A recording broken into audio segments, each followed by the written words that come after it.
a lot of people on real life, they really live by these standards where you have to have a certain kind of car, a certain year, and if you're not, so you're doing something wrong. Yeah, it's like we're getting life totally mixed up because life shouldn't be about, again, appearing a certain way, but it should be about being a certain way. So your life should prove true to who you really are. And a lot of times we exemplify something that is just not true. And it puts a lot of stress on us and it makes us, I guess it makes us have the weight that we shouldn't have.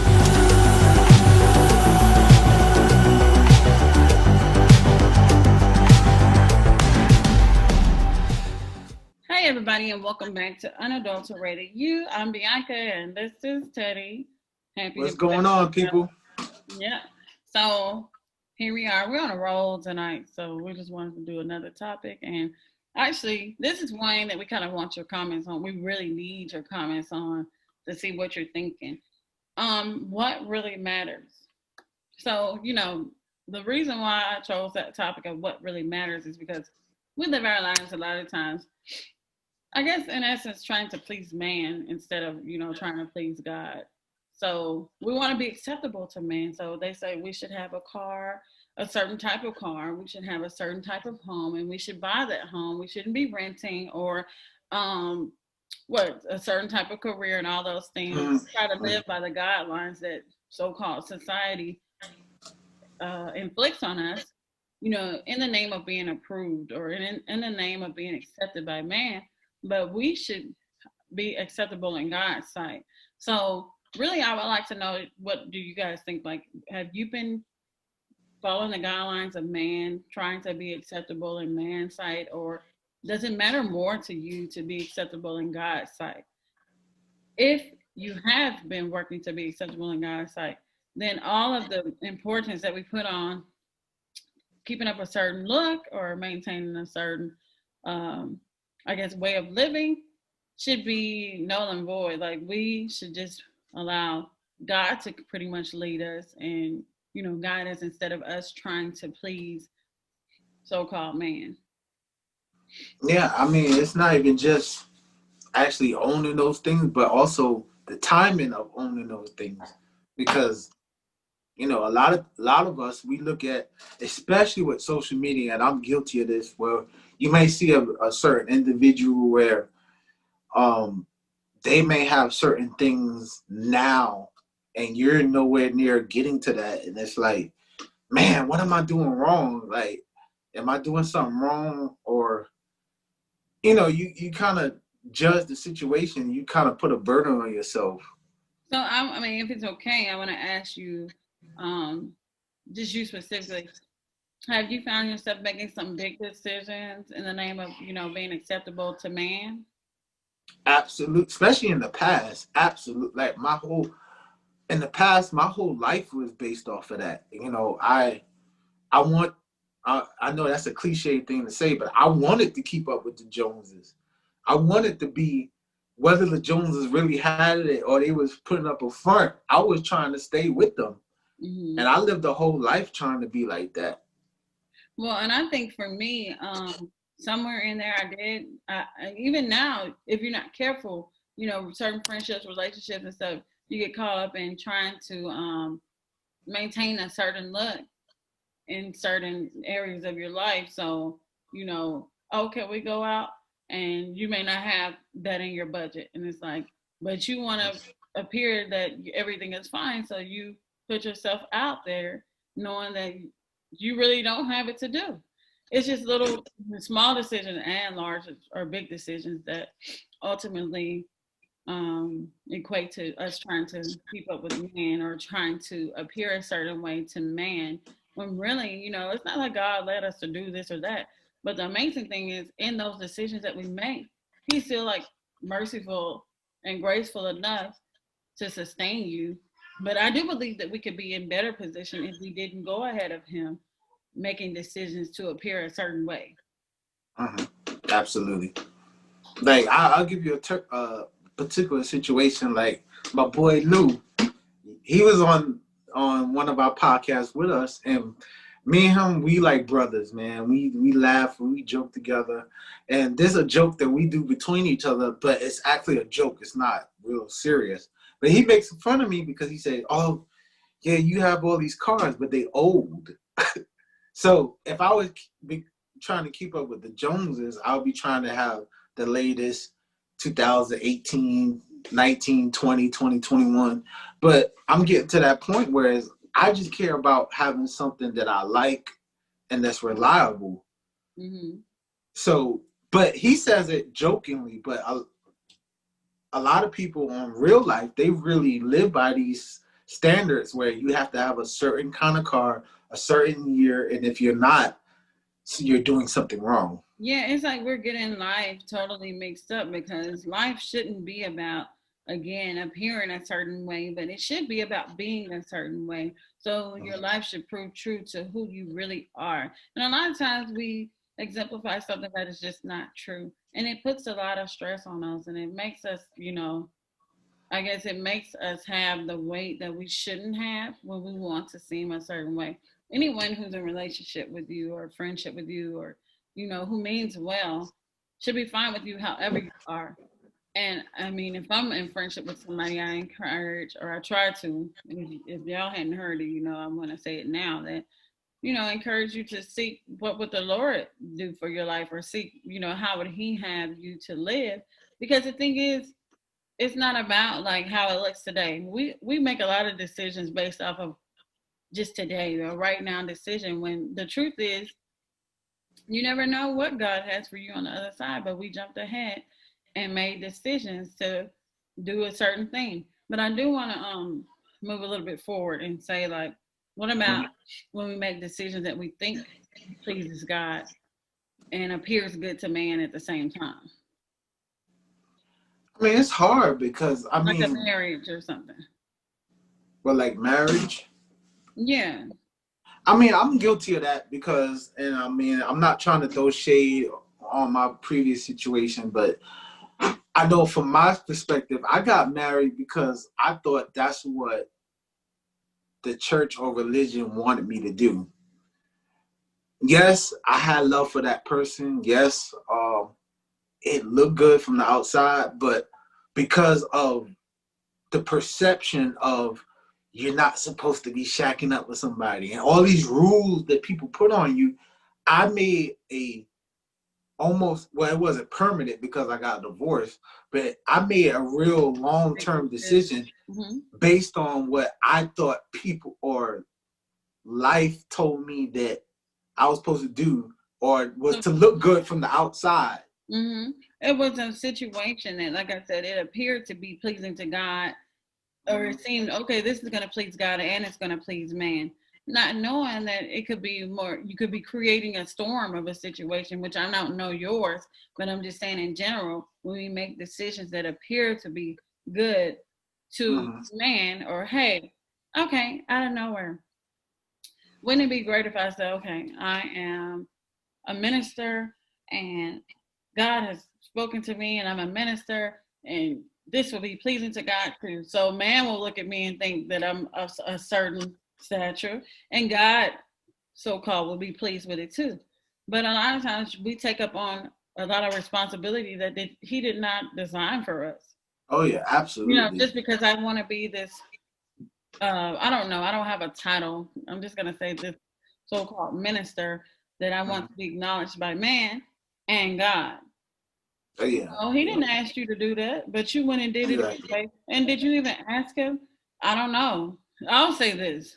Is a lot of times, relationship isn't good with him. Is why we make those certain decisions. Mm-hmm. Oh yeah, definitely. I mean, and again, this video is not to throw shade at anybody. I'm not saying, I don't know who would watch this, but I had plenty of signs that wasn't necessarily a good situation. And it's not a stab at that person or at myself, but it's just, when you take on that position where you want to make a decision for yourself, where you think you're doing the right thing, I mean, it's easy to say, oh, it looks right, or this is what they tell me. And this is why we do the videos we do. We talking against religion because religion paints this picture of where you're supposed to live this certain type of way, even when things are not particularly right. But it looks right. because I'm sorry to cut you off. I was thinking like this is why the church is in danger now. This is Okay. why, because we've taken on a lot of these titles and these different responsibilities and stuff, and then just to appear a certain way, but we have a life full of mess behind us.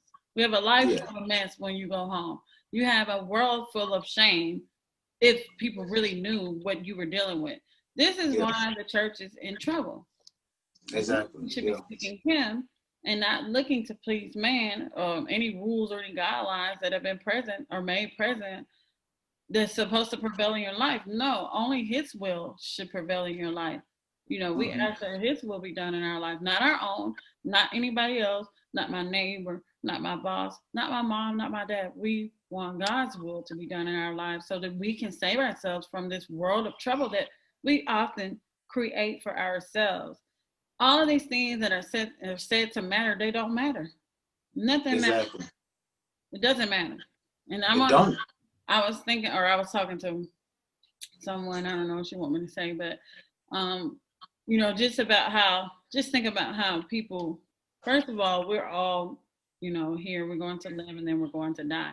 But a lot of people place judgment on how, oh, Billy Bob died of AIDS or whatever,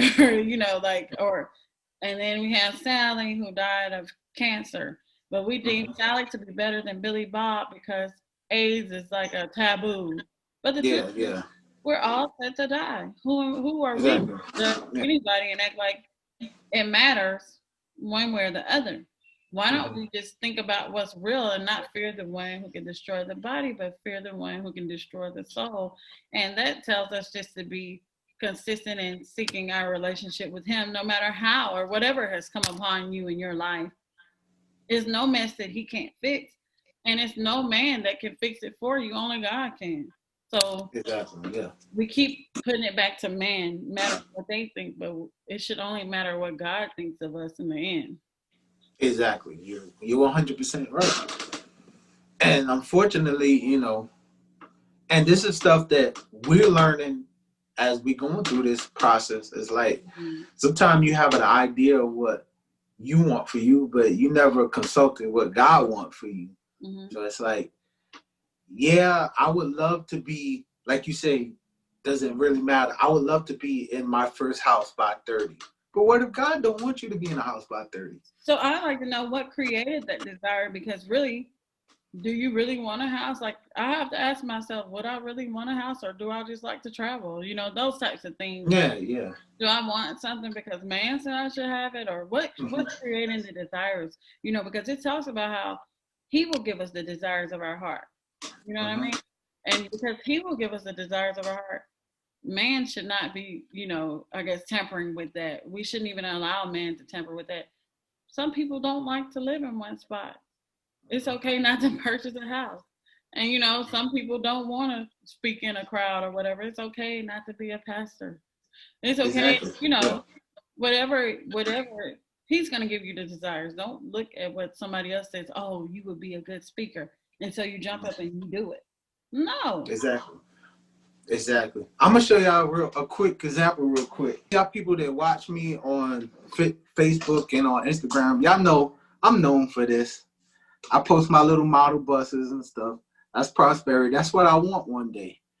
But this is a perfect idea for this topic because this is what I want, right? That don't mean that's what God wants. Because if I would have had what I wanted, I would have had this years ago. But the truth is, if I would have had this, I would probably be out of business right now. We just did a video a couple days ago about how the bus industry is pretty much non-existent. Mm-hmm. Bus companies that have been along 10, 15, 20, 30, 40 years ago, or that's when they started, they're going out of business. So that's why you got to trust what God wants, because even though I want this, it may not be God's time for me to have this. I might have got it and lost it because it's not God's time.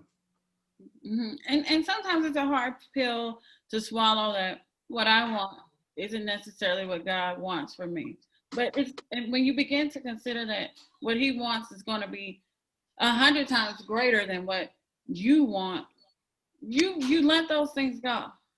You know, you let those desires go and you ask God to replace your desires with His, so that you can, obtain all the goodness that He has for us, instead of just going with the bare minimum, Exactly. or trying to jump ahead of His timing. Like you said, maybe it is His will. I mean, hopefully, it is His will that you have um, that business, but maybe just not right now. You know what I'm saying? You Exactly. have to be Yeah. okay with whatever He says. A lot of times in this power struggle of I'm going to be this now. Like I said, it's just a storm that we're creating for ourselves, a mess that we create for ourselves, and it's hard to get out of. And it goes back to reaping, what you sow. And we don't want to sow bad seeds or seeds into bad ground. We want it to be in His timing and on good ground. Exactly. I mean, it might be God's will.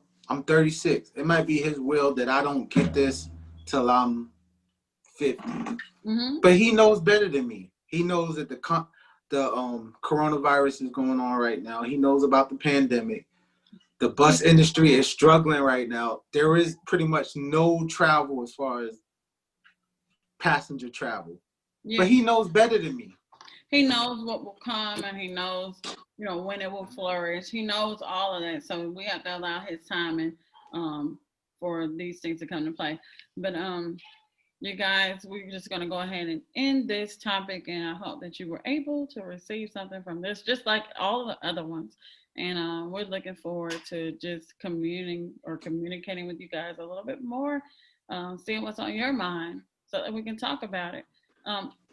Actually, if you want to come on and you want to be a guest on here, feel free to send us an email at unadulteratedU@gmail.com and let us know, I guess, what you'd like to talk about, and we will kind of weed through those different requests and hopefully be in contact with you very soon.